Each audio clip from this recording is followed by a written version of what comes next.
how are you all? Hope you all are good. So today students, we are going to start our 16th chapter of class 5th, which is about our environment. हमारा environment, हमारे surroundings के बारे में आज हम लोग पढ़े. चलो, now let's start the chapter. So first of all, human activities are increasing the greenhouse effect. When people drive a car or operate a factory, they burn coal, oil and other fuels.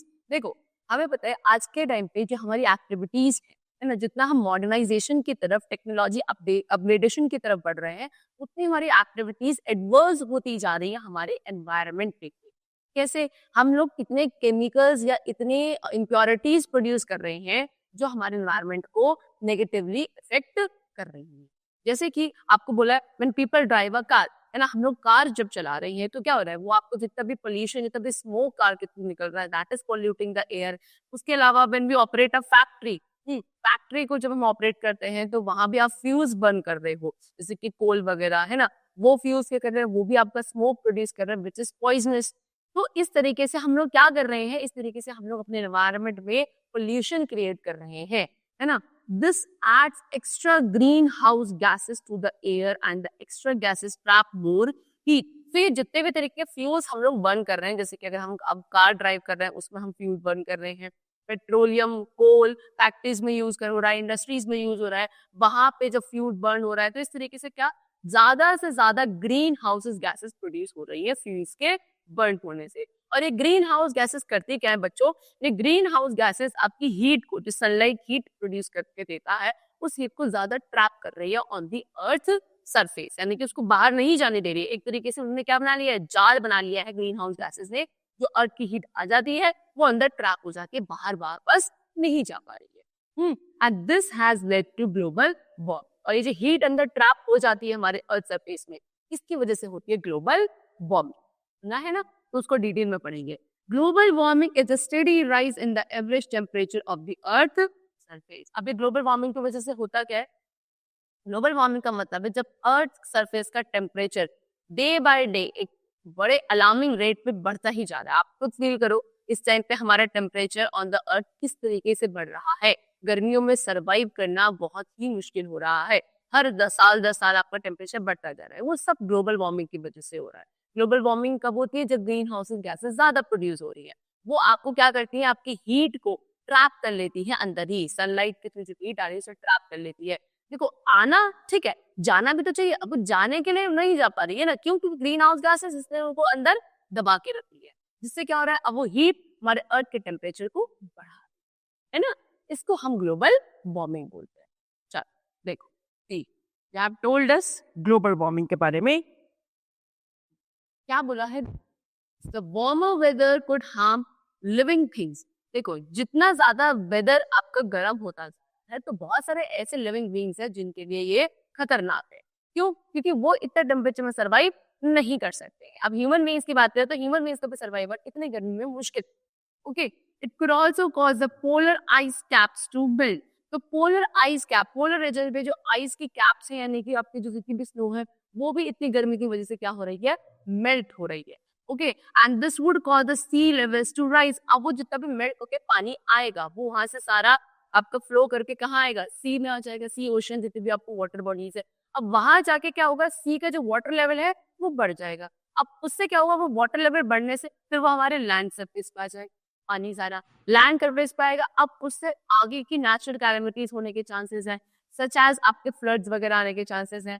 Plants, animals, buildings along coast lines would be in danger. ठीक है, तो जो भी coast line पे, यानी कि आपके seize या ओशन के अराउंड, यानी कि उसके सराउंडिंग्स में, उधर कोस्ट लाइन पे जितने भी आपके प्लांट, एनिमल्स, ह्यूमन लाइफ या प्रॉपर्टीज जितनी भी यहाँ सर्वाइव हो रही है, वो सब बेटा खतरे में है, क्योंकि पानी सारा बहकर उधर ही जाएगा और सबको डुबा देगा या बहा देगा, forming a flood.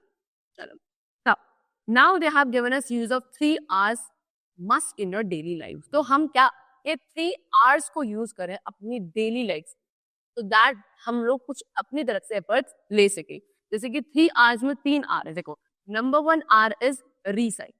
Metal, paper, plastic etcetera can be recycled to make new item. तो आपका मेटल है, पेपर है, प्लास्टिक है, इसका आप क्या कर सकते हैं, रिसाइकिल कर सकते हैं दोबारा से, सो दैट आप इसके कुछ क्या बना सके, न्यू आइटम बना सके।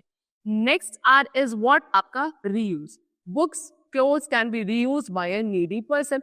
बुक्स की जरूरत है, यानी कि आप लोगों ने मान लो आपने इस सेशन पढ़ लिया, अब नेक्स्ट सेशन में आप अपने जूनियर वालों को दे सकते हो, तो वो बुक्स से क्या हो रहा है, दोबारा से रीयूज हो रहा है। आपके कपड़े आपके लिए छोटे हो जाते हैं, तो आप अपने छोटे भाई बहनों को दे दो, या कोई ऐसे इंसान को दे दो जिसको उसकी नीड है, जरूरत है, इसे कहते हैं रीयूज कर, है ना। And the third R is what, हमारा reduce. Buy what you need, don't waste और थ्रो अवे एनीथिंग। जिस चीज की बहुत ज्यादा जरूरत है सिर्फ उसी को खरीदो, अननेसेसरी चीजों को मत खरीदो, ठीक है ना। और ना ही जब तक आप इसको कंप्लीट नहीं कर सकते, तो आप कोई भी चीज ना वेस्ट करेंगे ना उसको ऐसे ही थ्रो करेंगे। Let us all join our hands and save the earth. If each one of us does not bid to conserve electricity, water, fuel, etc., daily think how much greener our world will be. So that means बच्चों हम लोगों को सभी को, ठीक है ना, individual हर एक कुछ एक एक करके हमें क्या करना चाहिए, कुछ ऐसे एफर्ट्स लेने चाहिए तो दैट हम अपने अर्थ को कंजर्व कर सके, प्रोटेक्ट कर सके। आपको सोचो अगर हम सभी रोज थोड़ा थोड़ा कुछ छोटा छोटा ऐसा काम करेंगे जिसमें हम क्या नहीं कर रहे हैं, किसी भी तरीके से एनवायरनमेंट को हार्म नहीं कर रहे हैं, तो डे बाय डे हमारा अर्थ कितना अच्छा ग्रीनर और क्लीन होता जाए, ठीक है। Now next we come to green house effect. What is green house effect, ये हमको पढ़ना। Have you ever seen a green house, कभी ग्रीन हाउस देखा है? कैसा होता है ग्रीन हाउस? आपको मोस्टली आपको ये दिखेगा आपके कोल्ड रीजन, हमारे अगर आप हिली एरिया या माउंटेन एरिया में जाओगे आपको वहां पे ग्रीन हाउस देखने को मिलेगा। So green house usually students कहाँ होता है, आपके जो माउंटेन रीजन्स होते हैं, है ना, वहां पे होता है। कैसे होता है, greenhouse are used to grow plants in winter. It is a house made of green plastic or glass which traps the heat of the sun to allow the plants to grow in winter. तो basically ये किस चीज के लिए use किया जाता है, plants को ग्रो करने के लिए यूज किया जाता है विंटर सीजन में, क्योंकि विंटर सीजन में ठंड ज्यादा होती है, तो प्लांट्स को भी कुछ एक एवरेज टेम्परेचर चाहिए होता है ग्रो करने के लिए, है ना। तो अब उसमें करा क्या जाता है, आपकी ये ग्रीन प्लास्टिक के ग्लास के जरिए इस तरीके से ऐसे आपके टनल से बना दी जाते हैं। ऊपर पूरा शेड होता है, ठीक है, कवर्ड होता है, नीचे अंदर आप क्या करते हैं, प्लांट्स को ग्रो करते हैं। अब जब दोपहर के वक्त डे टाइम पे आपकी सनलाइट आती है, तो सनलाइट इन ग्रीन हाउस के अंदर एंटर कर जाती है। एंटर करने के बाद जो आपने ये प्लास्टिक के शेल्टर बनाए हैं, कैन बनाए हैं, ये क्या करते हैं, ये उस सनलाइट को बाहर नहीं जाने देते, है ना। तो वो क्या होता है, रात के समय या विंटर्स में जब ठंड ज्यादा होती है तो उस टाइम पे भी हीट अंदर ट्रैप हो जाती है और प्लांट्स प्रॉपर्ली ग्रो कर सकते हैं उस दैट हीट के। इसको बोला जाता है ग्रीन हाउस, जो बेसिकली बनाए जाते हैं for the plants to grow in winter season. अब किसी तरीके से similarly some gases trap the heat of the sun in the atmosphere of a planet to help us survive. तो कुछ ऐसी गैसेस है जो क्या करती हैं, हीट, जो सन की हीट है उसको ट्रैप कर लेते हैं हमारे पूरे अर्थ के एटमॉस्फेयर के ऊपर, ठीक है। So these heat trapping gases are called green houses gases. इन गैसेस को जो क्या करती हैं, हीट ट्रैपिंग गैसेस है, यानी कि हीट को ट्रैप कर लेती है हमारे अर्थ एटमॉस्फेयर के अंदर, ऐसी गैसेस को ग्रीन हाउसेस गैसेस कहा जाता है। The most common green house gases are water vapour, carbon dioxide and methane. ये कुछ आपके कॉमन ग्रीन हाउस गैसेस है, जैसे कि आपका methane, carbon dioxide, water vapour वगैरह, है ना। So without the green house effect the earth would be too cold for life to exist. देखो कुछ तो थोड़ा बहुत तो ग्रीन हाउस इफेक्ट होना भी चाहिए, तभी आपके अर्थ के ऊपर लाइफ सर्वाइव हो पाएगी, नहीं तो अर्थ का टेम्परेचर बहुत ज्यादा ठंडा हो जाएगा और life would not be possible. तो थोड़ा बहुत रिक्वायर्ड है ग्रीन हाउस इफेक्ट, लेकिन अच्छा, land, ocean and plants absorb और सोक अप एनर्जी फ्रॉम सनलाइट। तो आपके लैंड, ओशन, सनलाइट ये क्या करता है, इस एनर्जी को सोक कर लेते हैं, ठीक है, सनलाइट के through, and they release some of this energy as heat. और इसमें से कुछ एनर्जी को क्या कर देता है, हीट की फॉर्म में रिलीज कर देते हैं। Greenhouse gases absorb the heat and then send it back towards the earth। और फिर ये ग्रीन हाउस गैसेस क्या करते हैं, इसी हीट को एब्जॉर्ब करती हैं, दोबारा अर्थ में आपके सेंड कर देती है। Without green house gases this heat would escape back into space. अगर ये ग्रीन हाउसेस गैसेस नहीं होंगी तो क्या होगा, आपकी जो हीट अभी आपके गैसेस ने एब्जॉर्ब करी है वो वापस आपके स्पेस में चली जाएगी। हमें थोड़ा बहुत क्या चाहिए, हीट अपने अर्थ एटमॉस्फेयर के लिए भी चाहिए होती है। तो इस तरीके से ग्रीन हाउसेस गैसेस क्या करती हैं, टेम्परेचर को बैलेंस करने में हेल्प करती हैं ऑन दी अर्थ सरफेस। देखो चलो, now next they have told us conservation of wild animal. Wild animal का कैसे कंजर्वेशन करा जाए। Cutting and burning of the trees have forced the wild animals to flee from their natural habitat।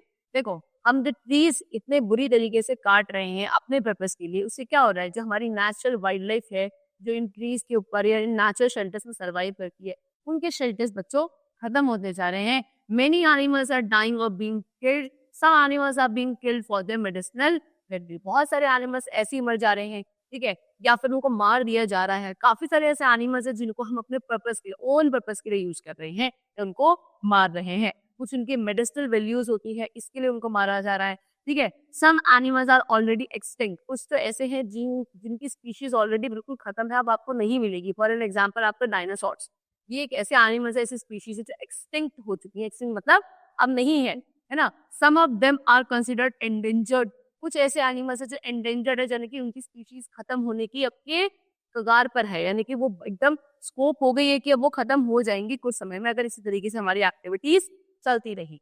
Tigers and rhinoceroses in India are getting less every year due to habitat loss and catching. ठीक है, tigers और rhinoceros की अगर हम बात करें तो इनकी जो आपके स्पीशीज है या ब्रीड है, ये इंडिया में आपकी ईयर बाय ईयर खत्म हो रही है. ठीक है ना, खतरे में है. कैसे खतरे में है? क्योंकि कुछ तो हैबिटेट लॉस, यानी कि इनके आपके घर खत्म हो चुके हैं, कहाँ ये सर्वाइव करेंगे. कि कुछ को हम इन्हें उनके अपने यूजेस के लिए इनको मार रहे हैं. The great Indian bustard, a beautiful bird nearly the size of a young ostrich, is almost extinct.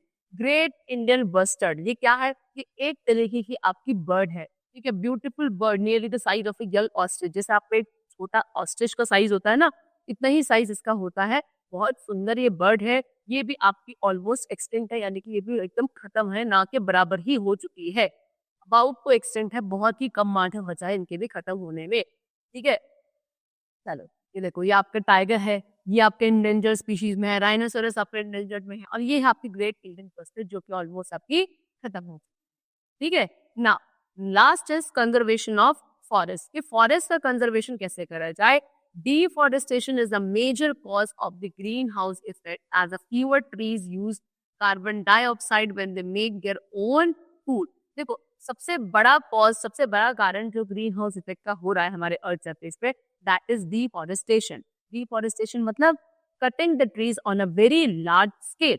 बड़े स्केल पे जब हम ट्रीज को कट कर रहे हैं, फॉरेस्ट को कट कर रहे हैं, उसको डिफॉरेस्टेशन कहा जाता है. ठीक है, तो मेन कॉज यही है, क्योंकि क्या हो रहा है, जब हम उन पेड़ों को काटते जा रहे हैं, हमें पता है पेड़ क्या करते हैं, जो कार्बन डाइऑक्साइड होते हैं उस गैस को ये एब्जॉर्ब करते हैं अपने खाना बनाने के लिए, प्रोसेस के लिए, है ना, फूड मेकिंग प्रोसेस के लिए.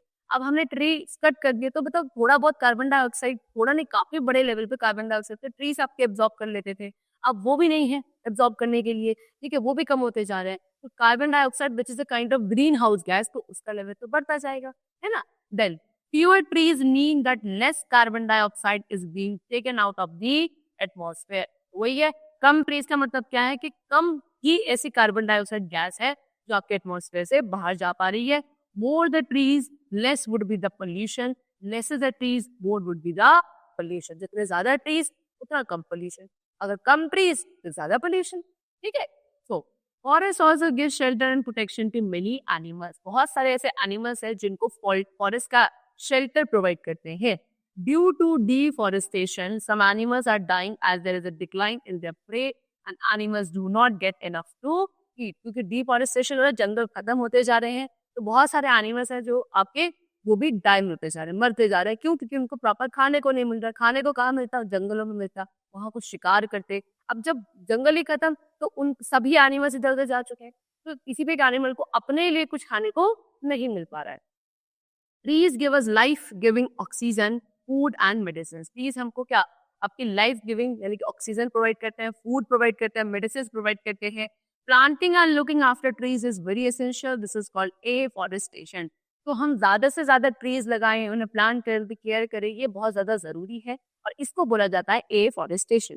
ट्रीज को बड़े स्केल पर कट करना deforestation. Planting more trees is called afforestation. ठीक है, चलो. So that's all for the chapter. The chapter is completed. Hope you all liked it and understood it. Thank you, Abdul.